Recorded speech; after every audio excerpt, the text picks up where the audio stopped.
The first thing that betrayed her was the smell, not the sweet smell of perfume floating in the ballroom, not the proud scent of champagne popping and laughter rising into the ceiling of glass, but the sour, hot smell of milk that had dried on her chest. It reminded her that she had not slept, it reminded her that she was still healing, it reminded her that she was standing at the edge of a bright, noisy world that no longer saw her. Zainab Ajok stood at the back of the hall with two tiny bodies resting against her chest. One baby slept with a fist locked around her wrapper. The other stirred, making that small sound newborns make when they are not yet crying but are close to it. Her arms ached. Her back burned. Her feet begged for rest. Music rose and fell in waves. People laughed loudly. Plates clinked. Glasses touched. The banner behind the stage glowed with gold letters, "Congratulations to the new Chief Executive Officer, South South Dynamo." She looked at the letters for a long moment, as if they were speaking to her in a language only she could hear. South South Dynamo, her company, her quiet creation, her shadow, but nobody in that hall knew that, to them, she was just the tired woman standing near the wall with two babies and a small bag hanging from her shoulder. The woman whose dress did not fit the way it used to. The woman whose face had grown softer. Heavier, tired, the woman who was married to the man they were celebrating, Kola Adeyemi, her husband. He stood in front of the crowd, tall and shining, raising a glass with one hand and smiling with all his teeth. His suit was sharp. His shoes were polished. His voice was loud with pride. "Thank you all," Kola said. "This is only the beginning. South South Dynamo is entering a new era." Applause burst like firecrackers. Zainab did not clap. Her hands were busy holding two lives. Her mind drifted, as it often did, back to a different room, a quieter one, a small hospital ward. 4 months earlier, the room had smelled of antiseptic and sweat. She remembered the white light. The nurses moving fast. The sound of her own breath breaking in two as she pushed. The cry of the first baby. Then the second. Then darkness. She remembered waking up later, weak and shaking, and looking for Kola. He was not there, he had been busy with work. That was the first crack. Tonight was the second. She shifted her weight. The baby in her left arm made a small sound. Zainab bent her head and whispered softly, "Easy, my love. Mama is here." Her voice was a thread in the noise. Someone brushed past her. Another person laughed too loudly. A woman in a red dress glanced at her babies, then quickly looked away, as if motherhood were a stain. Zainab's chest tightened. She had been told to stay at home. Kola had not wanted her to come, but she had insisted, not because she wanted to be seen, but because she wanted to see him, to see the man she had built, without him knowing. Her mind wandered to a small rented office years ago, when South South Dynamo was nothing but a name written on a piece of paper. She remembered sitting in the dark with her laptop, counting money that was not yet profit. She remembered signing documents with a trembling hand. She remembered choosing to hide her face behind layers of lawyers and proxies. She remembered the night she told Kola she wanted to invest in small businesses. He had laughed. "Zainab, you think money grows on trees?" He had said, sipping his drink. "Just take care of the house. Let me worry about big things." She had smiled then. She was smiling now too, but the smile did not reach her eyes. The music changed. The crowd roared again. Kola stepped down from the stage, shaking hands, hugging people, receiving praise like a man collecting gifts at his own wedding. He saw her then, not as his wife, but as a problem. His eyes moved over her quickly, over the babies, the bag, the loose dress, the tired face. His jaw tightened. His smile stiffened. He walked toward her with long, angry steps. "What are you doing here?" He hissed, low enough that only she could hear. Zainab shifted the baby higher on her chest. "You said it was your big night." I thought. He cut in, his eyes sharp. "Have you seen yourself?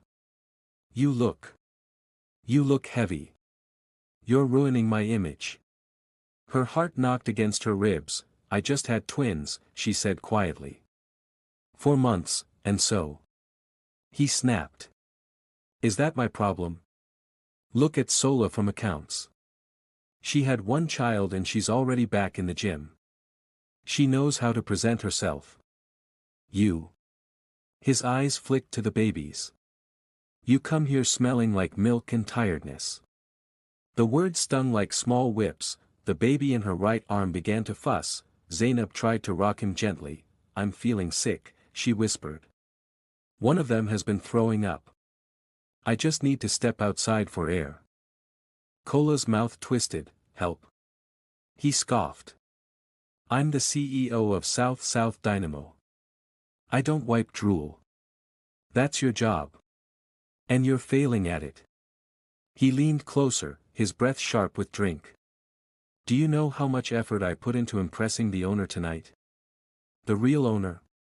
And you show up like this, looking like a burden. Her throat tightened. The owner? She echoed softly. Yes, the owner, he said, his voice rising slightly. The one who controls everything. The one who decides if I stay CEO or not. And here you are, embarrassing me in front of my future. He grabbed her arm and pulled her toward a darker corner near the exit. The bright music faded behind them. The smell of perfume gave way to the stench of garbage from outside. Go, he said, pointing at the back door. Use the back exit. Don't let anyone see you with me again tonight. You're bloated. You're ruining my image. Disappear.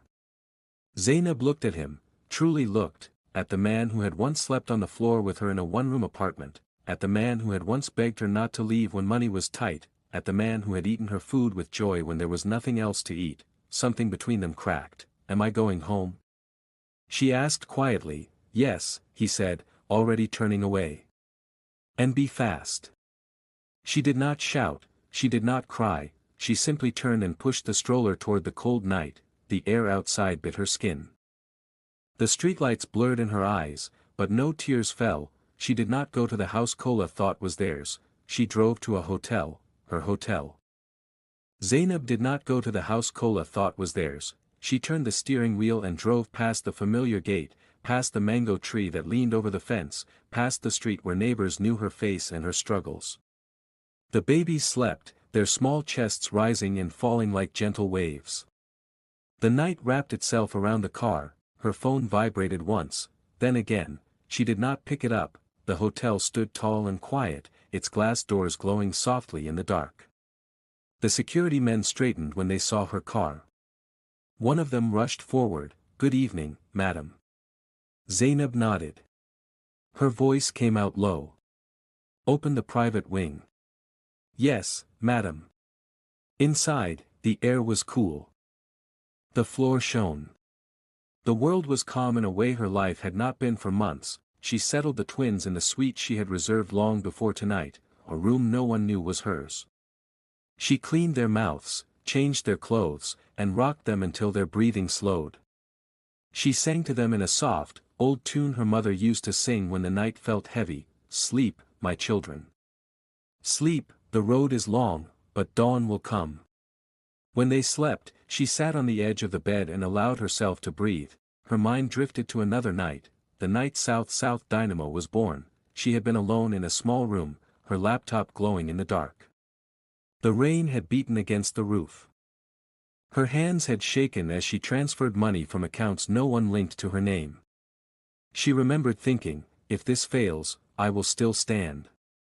If it succeeds, I will stay hidden. She stayed hidden, even from her husband. Her phone vibrated again. She picked it up this time, a message from Kola. Why are you not answering? She placed the phone face down, then she opened her laptop. The screen lit her face. She logged into her smart home app, front door, biometric access, user list. Her finger hovered for a moment, then she tapped, user Kola Adeyemi removed. The action felt small, but it shook something loose inside her. Next, the car. She opened the vehicle app, remote access. Her finger paused. She remembered the day he bought the car with pride. She remembered how he said, one day, I'll buy you something better. She remembered how that day never came. She tapped, access revoked. Her phone buzzed. This time, She read the message, "My card isn't working." Why won't the door open? She closed her eyes, not in pain, in stillness. The hotel room felt quiet. The twins slept on. The city hummed far away. She opened another window. South Dynamo's internal system. The dashboard glowed with numbers and charts and names. Names she had placed. Names she had approved. Names that did not know her. She clicked on HR. She typed into the search bar, Kola Adeyemi. His profile opened. Title, Chief Executive Officer. Her chest rose and fell. She remembered the first time he said he wanted to be somebody. She remembered believing in him. She remembered lifting him quietly, step by step, while he believed he was climbing alone. Her cursor hovered over a single button, terminate employment. Her finger did not move. The phone vibrated again. Zainab, open this door now. What kind of nonsense is this? She looked at the sleeping faces of her children. Their mouths were open slightly, trusting the world. Her breath slowed, her finger remained above the button, and the night held its breath with her.